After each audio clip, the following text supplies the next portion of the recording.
Why would Mack Brown quit and then unquit? I think there's something going on here, and I think there's a big story that's going to be told. Outside of what we know, there's something else brewing with this. Let's talk about it.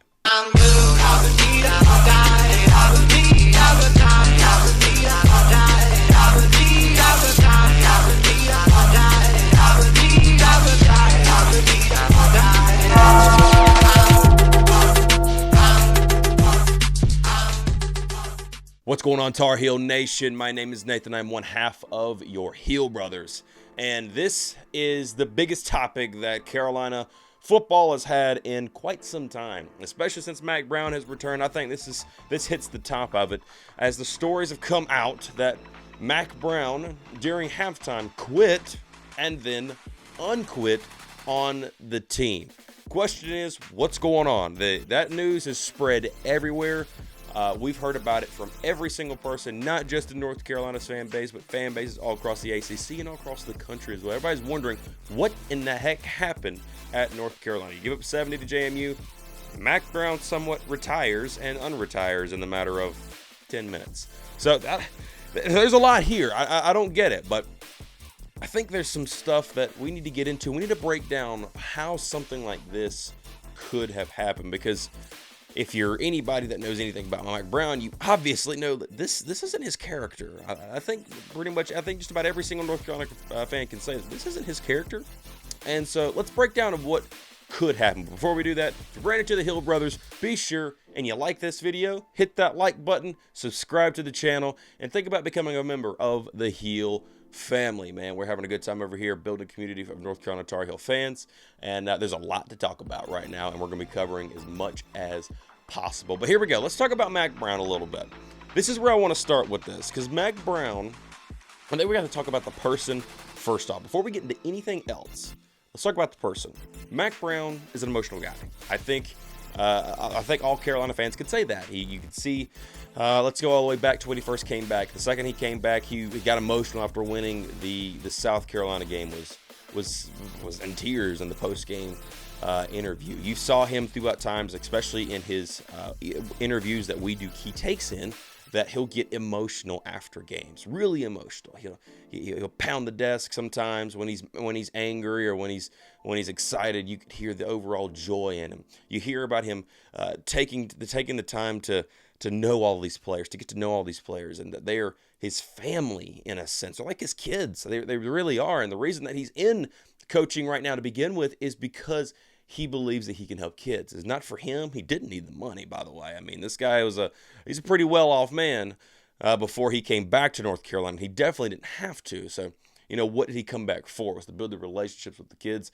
He talks about going and eating lunch with them every single day, trying to spread himself out throughout the entire room, all of these kids. That way he can develop those relationships. He's talked about how he loves North Carolina and how that this place is, it means so much to him.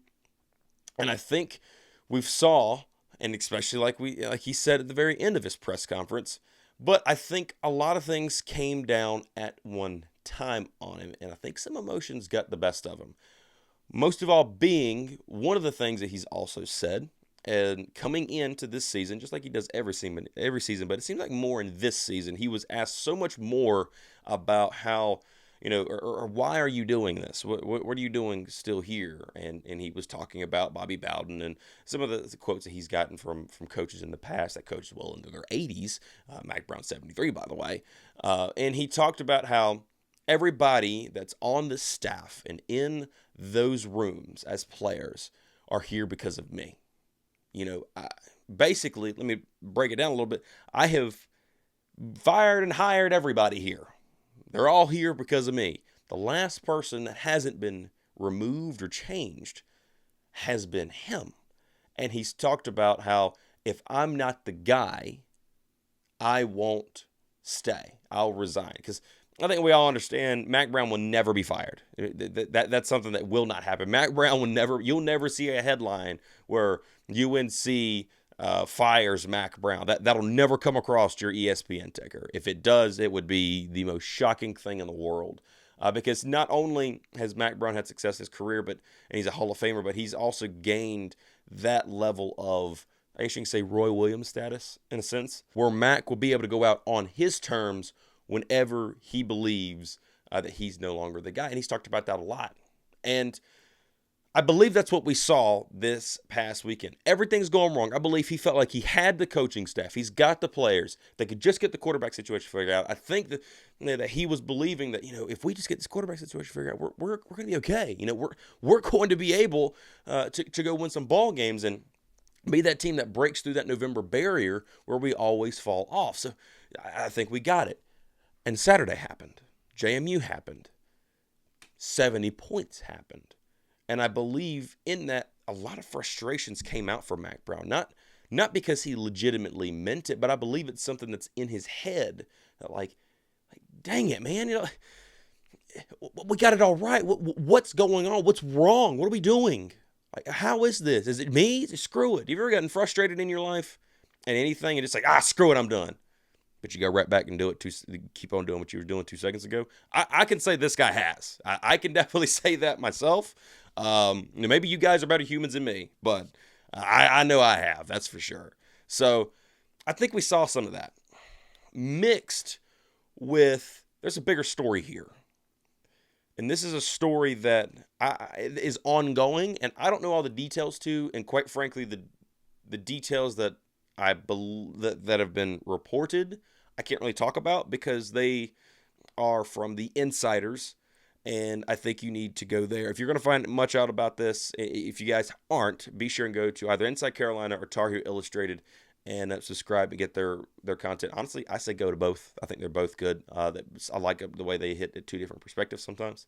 But Mack Brown is fighting a battle at North Carolina for the football team. This is not brand new news. If you are a longtime fan of Carolina football or understand the relationship with football as it pertains to our administration at Carolina. Needless to say, Carolina views football as a tolerable evil, a necessary evil, if you will. Carolina's put big pride in their basketball teams, their non-revenue sports, or their Olympic sports, things of that nature. And that's where primarily North Carolina's attention has always went. It's a lot more inclusive, things of that nature. And they've never really liked football. Why? I don't really know. That's the part I don't understand. And maybe some of you that are out there that may be a little bit older may understand this, because I understand this has been a conversation amongst North Carolina fans and also administration staff since actually before even Mack Brown was here the first time, way before then, as a matter of fact. So some things evidently, now this is stuff that's ongoing news, right? And this has been reported by Tar Heel Illustrated, talked about this in one of their daily drops. And again, if you want to know more about this, I would recommend you going over there, and I will put both of them down in the description. That way you guys can see that, and you guys can go find that. But there is a bigger conversation here because something happened this past week with Mack Brown and either Bubba Cunningham, who is not willing to talk to anybody right now at all, or the administration staff. And I don't know exactly what happened. And like I said, it's ongoing. We will find out, I'm sure, within the next week, during this week, I would believe. But something happened between them last week, and a lot of frustrations built up from that, mixed with what happened Saturday, I believe came together and got you the outcry of frustration and emotion that Mack Brown showed us during halftime. Is Mack Brown a quitter? No. That dude is not a quitter at all. No matter what. People say, he quit on us in 1997. No, there's some stuff like this going on in 1997 between him and the administration staff, and if he wouldn't lie to, and a lot of things didn't go wrong, that man would have stayed. He never would have went to Texas. He would have stayed right here at North Carolina. And that's been well documented. And I think we're starting to see some similar situations. We talk about culture all the time here, especially I do. I talk about how with fan bases, or with our fan base especially, that, sometimes they get really disappointed in us for not showing up and showing out. Okay, well, there's, or even our administration staff not really pushing it a little bit pushing football scene a little bit farther, furthering a tailgating scene. Now, I will say I did think they did a good party, or did a good job with the block party that they did this year. I thought that was a good move by Carolina. I've saw that, especially if you saw the vlog. I've talked about that a little bit, but there's a bigger story here. And Mack Brown just saying, screw it, I'm done, is not just maybe as simple as it seems, and that there is something bigger going on here that Carolina fans need to pay attention to, because I'm going to tell you something. I believe this, and I believe maybe a good bit of you guys would agree with me here. And let me know if you disagree with me down in the comments, because I want to know what you guys think. Is if the administration would really buy in to the Carolina football world, I don't think we'd be seeing some of the issues that we're seeing. Matter of fact, a good bit of them.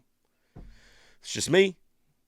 Let me know what you guys think down below. I want to know what you guys think. And this is a big-time conversation. We're going to be having it all throughout the week, and also getting prepared for Duke as well. It's going to be a good time. Carolina, the one good thing that came out of Mack Brown saying that, I'll say this. This is a good sign for Carolina moving forward. When Mack Brown was in front of the team, when he said this, if I'm not the guy, I will go, that entire team rallied around him. And if you looked at what happened in the second half, they only allowed 17 points in the second half, I believe it was. It was 53 or something like that at the first half. They ended up with 70. Still an ugly game, but you put yourself in a position to go win that ball game as well. So I think Carolina rallying around Mack Brown is a good thing, because you do not want Mack Brown leaving in the middle of the season at all. And if the team really did come around him like people say that happened, you feel pretty good. Like, you feel better. I ain't going to say pretty good, but you feel better about the situation moving forward. It's going to have to get changed like this really quickly. I talked about it, yesterday, where I said that this is the most important 48 to 72 hours for North Carolina in football history, and that is true. Big time conversation. Let me know what you guys think down in the comments below. Thank you all for watching. Again, if you're brand new to the channel and you like this video, be sure to hit that like button down below. Be sure to subscribe to the Heel Brothers, and let's just keep talking about this thing going on in Carolina. Thank you so much for watching. Thank you all for being here. As always, go Heel. You don't want none!